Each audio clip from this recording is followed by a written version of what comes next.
देखिए, भविष्य यात्रा लेकर के गौ माता के प्राण प्रतिष्ठा की रक्षा के लिए हम निकले ही हुए हैं।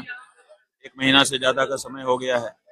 150 से ज्यादा विधानसभा क्षेत्रों में होते हुए हम आ रहे हैं और अब ब्रज क्षेत्र में जो हमारा आगरा स्थान है वहां आ गए हैं। ये तो ब्रज क्षेत्र है, गायों का सबसे प्रिय स्थान है। नर्मदा के किनारे गायें बड़े प्रेम से चलती हैं और यहाँ रहने में उनको सुख होता है। यही वो जगह है जहाँ पर मुगल बादशाह अकबर ने भी गौ माता की रक्षा के लिए फरमान जारी किया था। यही वो जगह है जहाँ पर भगवान श्री कृष्ण ब्रजमंडल में आकर के जंगल जंगल वन वन घूमे थे। ये भी तो एक अग्रवन ही था। आज यहाँ पर आकर के हमको आत्मिक रूप से प्रसन्नता भी है और यहाँ के लोगों से संवाद स्थापित करके इनकी जो प्रतिक्रिया हम देख रहे हैं, पूरी तरह से गौ माता के लिए समर्पित प्रतिक्रिया, उससे भी हमको प्रसन्नता है। देखिए, अभी भारत देश के सभी नेताओं की परीक्षा होनी है।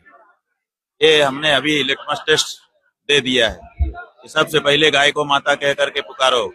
औपचारिक रूप से सरकार में हो तो सरकारी तौर पर गाय को माता कह के दिखाओ। अगर सरकार में नहीं हो तो पार्टी के तौर पर पार्टी में प्रस्ताव पारित करके शपथ पत्र घोषित करके माता कह के दिखाओ। अब ये टेस्ट है, हर पार्टी और हर नेता का टेस्ट है। अब इस टेस्ट में जो पास होगा तब हम नाम बता पाएंगे। अभी तक एक भी नाम, केवल एकनाथ शिंदे एक नाम है हमारे सामने जो अभी तक इस टेस्ट में पास हो चुका। क्योंकि जब हमने कहा कि प्रदेश सरकारों को पशु न कह करके माता कहना चाहिए, तो महाराष्ट्र प्रदेश का उस समय का मुख्यमंत्री एकनाथ संभाजीराव शिंदे वही आगे आया था और उसने कहा था कि हम बिल्कुल करेंगे और दृढ़ता के साथ उसने कर दिखाया। उसके अलावा दूसरा कोई नेता का नाम अभी तक हमारे सामने नहीं। ऐसा है कि हम तो पूरे उत्तर प्रदेश में जा रहे हैं, उत्तर प्रदेश में ही सैफई भी है, तो स्वाभाविक है कि वहां भी जाएंगे। वहां भी हम गए, सब लोगों ने हमारा स्वागत सत्कार किया, हमने उनको आशीर्वाद भी दिया, खुल करके दिया। लेकिन सुनो तो भैया, हमने वहीं पर साफ कर दिया कि आपको खूब खूब आशीर्वाद है, लेकिन ये व्यक्तिगत रूप से है। पार्टी के स्तर पर तो तब जब पार्टी में आप प्रस्ताव घोषित करेंगे तब। तो इसलिए हमारी बात एकदम साफ है, सब जगह पे साफ। बात यह है कि हम अनुमान नहीं लगाना चाहते। हम चाहते हैं कि जो चेहरे ऐसे हों वो साफ हो जाएं, स्वयं से आगे आएं और जनता को बताएं कि मैं हूं गाय का भक्त। इसलिए अब अनुमान लगाने की जरूरत नहीं। अब तो क्लियर कट जो निकल के आएगा उसी को हम लोग चुनेंगे, नहीं तो नहीं चुनेंगे। अरे भाई, केवल उत्तराखंड के सीएम नहीं, पूरे देश के सीएम और बहुत सारे दूसरे लोग हैं। सब लोग शंकराचार्यों का सम्मान करते हैं और उनका आशीर्वाद चाहते हैं और उनसे मार्गदर्शन चाहते हैं। तो यही एक व्यक्ति है जो अहंकार में चूर होकर के अपमान कर रहा है। बताइए, शंकराचार्य का अपमान तो मुगलों ने भी नहीं किया था, शंकराचार्य का अपमान तो अंग्रेजों ने भी नहीं किया था।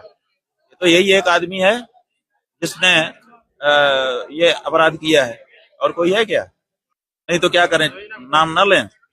जो गड़बड़ है उसको गड़बड़ ना कहें, जो गड़बड़ है उसको गड़बड़ बोलना पड़ेगा। और हम कोई राजनीतिक व्यक्ति तो है नहीं कि हम छिपा करके बोल रहे। तो जो हमारे मन में है उसको हम बता रहे हैं, साफ साफ बता रहे हैं। योगी आदित्यनाथ के खिलाफ नहीं है, या हमारी यात्रा किसी के खिलाफ नहीं है। मान लीजिए हम ये क्या कह रहे हैं कि गाय को घोषित करो माँ के रूप में। अब ये जैसे दूसरी पार्टियों के नेताओं के सामने चांस है, वैसे आदित्यनाथ के सामने भी चांस है। वो घोषित कर दें तो हम उनको भी इस प्रशंसा करेंगे। हमारी उनके विरुद्ध कहाँ है? उनको तो हम एक मौका दे रहे हैं। अच्छा, हम तो माहौल बना के मौका दे रहे हैं, इतना बड़ा माहौल बन गया। अगर आज की तारीख में वो घोषणा करें तो खूब उनका अभिनंदन होगा। तो इसलिए हम तो मौका दे रहे हैं, उनको भी दे रहे हैं, बाकी को भी दे रहे हैं। हमने कहा कि भाई, हमने कहा कि आप लोग जो है एकांगी हो रहे हैं, तो इसलिए हमने उसमें संपूर्णता के लिए उनको मार्गदर्शन किया। भाई, आपकी समग्रता दिखनी चाहिए। कोई भी पार्टी किसी एक सेक्ट की पार्टी नहीं होना चाहिए, समग्र होना चाहिए, सबके बारे में उसमें बात होनी चाहिए।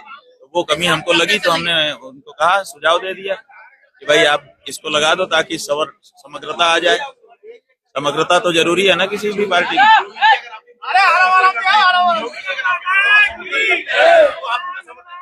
भाई, हमारा मुद्दा थोड़े है, ये पूरे देश का मुद्दा है, हर हिंदू का मुद्दा है। अगर वो इसमें आगे आते हैं, क्यों नहीं करेंगे? यही तो बात है ना, यही तो बात है। एक पार्टी है तो दो राय क्यों है? इसका मतलब है एक भाजपा वो है जो गाय को प्यार करती है, एक भाजपा वो है जो आचार्यों के प्रति श्रद्धा रखती है, और एक भाजपा वो है जो गाय को माँ कहने को तैयार नहीं है, और एक भाजपा वो है जो साधु संतों और आचार्यों को अपमान करती है। दो भाजपा हो चुकी है।